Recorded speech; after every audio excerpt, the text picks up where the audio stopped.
Hey guys, welcome back to a new Delta Force video.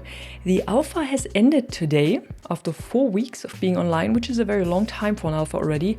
And following this, game director Shadow has answered a few more of the most burning questions of the community in another Q&A. And if you want to watch the full thing, you can find a link to it in the description below. But I will give you a short summary of everything in this video and what this info could possibly mean for us. So first of all, they talked about how the alpha went and they learned a lot from player feedback, which is good, I think. And that they will be introducing new maps and future tests.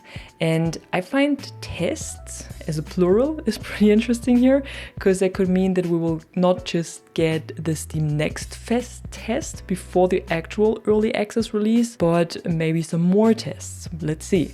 If you haven't heard of any of this yet, the next test for Delta Force will start on October 14th alongside Steam Next Fest, and for this they will also provide access for more players than in the alpha, because the alpha was invite only, or if you have a key you can get there, and also 2 more regions, because the alpha was also very limited in the regions that had access to it. And during Steam Next Fest we will also see new maps, new weapons, new events and several adjustments to the game.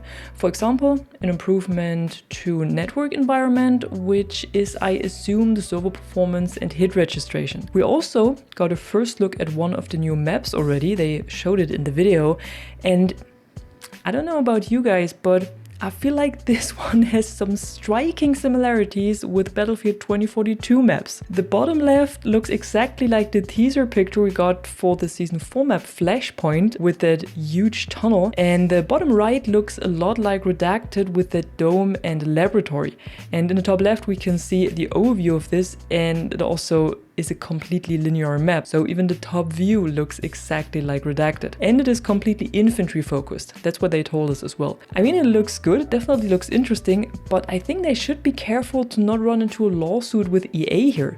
They really took a lot of inspiration from Battlefield with their game. However, there will also be a new map for Hazard Operations that was already visible in the Gamescom trailer actually, and this will be a mix of ancient and modern buildings. Then later this year, the game will launch into early access, but only on PC. For consoles, there were no news in the last few weeks, which was driving a lot of console players crazy, understandably, but today we finally got a little bit of info to this as well. So they are aiming for a console and a mobile release in the first quarter of 2025. But we know that they originally wanted to release all versions of the game at the same time, and now console and mobile are moved about 4 to 6 months after the PC release, so this might still be subject to change. Don't be disappointed if it's not Q1 2025 but summer instead. We also have no news if there will be console testing this year or maybe early 2025, but for mobile testing we know that they're aiming for a test in late 2024, at least on Android. But we didn't get any more details about this yet. The single player campaign, the reimagined Black Hawk Down story, will also launch alongside the console version of the game, so not with the early access release on PC. And I assume that this whole early access thing will end with the launch of the console version, and that this will mark the full release of the game and with all of its modes and features. Because what they were also talking about was controller support on PC, because that was one of the questions, and if this will be available with the early access launch as well. But no, it won't be, since the controller support is developed alongside the console version of the game, and this will also be added to PC when the console version drops. And same goes for the achievements. Someone asked for Steam achievements.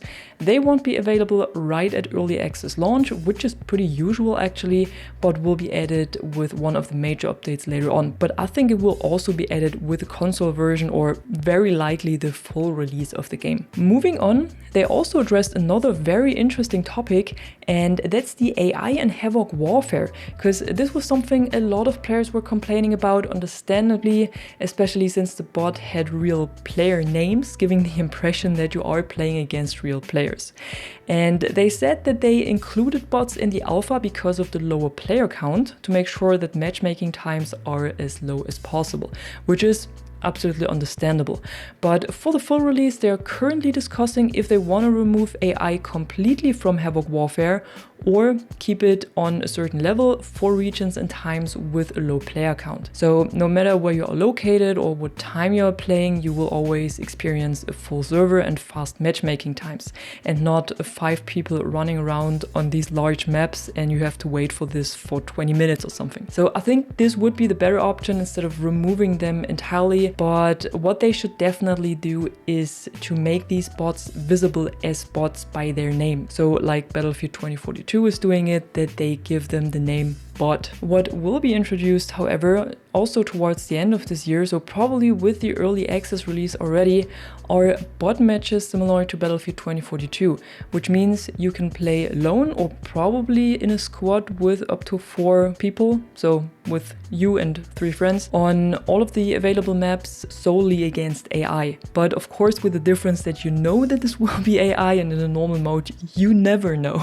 Yeah, some more things that we're really talking about are a night mode for hazard operations, which I think is pretty interesting as well, with night goggles and everything.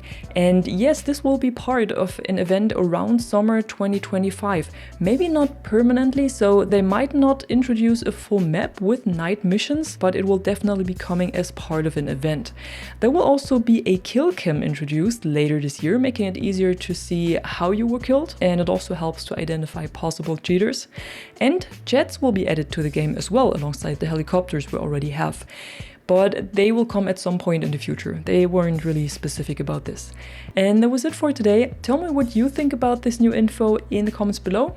And if you enjoyed the video, don't forget to like and subscribe for more content like this. I'm gonna see you in the next one, and you are awesome.